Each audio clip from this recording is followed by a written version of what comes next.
Today we're going to talk about how we were able to have fresh water in our RV as the recent Arctic blast swept through Texas. Temps were well below freezing every night, so we couldn't really leave our RV hooked up to water as our hoses and regulator would freeze solid. But of course, we still needed water for drinking and cooking and showering. This meant we needed to use the fresh water tank in our RV. However, we hadn't really ever used the fresh water tank in this RV since buying it over 6 months ago.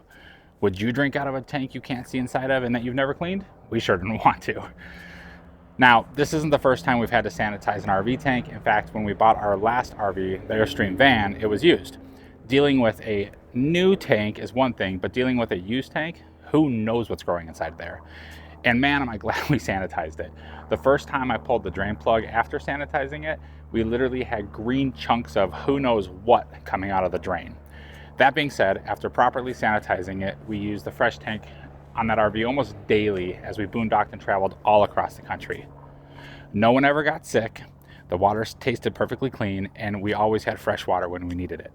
So anyways, back to this RV and the point of today's video. When should you and how can you properly sanitize your RV water tank? According to our RV owner's manual, quote, the fresh water system should be sanitized after purchase of the RV, anytime contamination may have occurred, and after extended periods of no use. But what really is an extended time of no use? Is it 1 week, 4 weeks, 6 months? For us, being full-time RVers, we either use the fresh water tank regularly and ensure we're going through at least a full tank of water and refilling it every week, or we don't use it until we've sanitized it again. This has worked really well for us, and we've always had clean and fresh water. Our experience is not backed by scientific data or water sample analysis reports, but it's worked really well for us over 4.5 years of full-time travel. Okay, so how do you sanitize your tank? First, empty any existing water from your freshwater tank. Each RV is different, but there is normally a drain opening to drain the water directly from the tank out the bottom of the RV.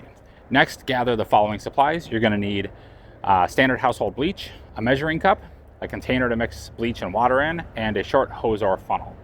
If your RV has a gravity fill opening, you'll need a funnel, and if it doesn't, you'll likely need a hose.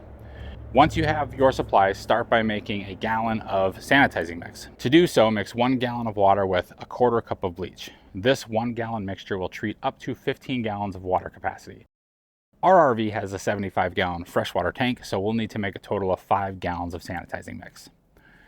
Getting this mix into your RV tank will depend on how your RV is set up. If you have a gravity fill port, just pour the mixture into your fill port using a funnel.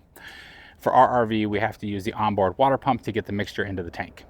To use the pump and get the water into the tank, take your city water hose off of the RV and attach a short hose and put the other end into the bucket of the mix. Adjust your water system valves for how your RV is set up and turn the pump on to suck it into the tank.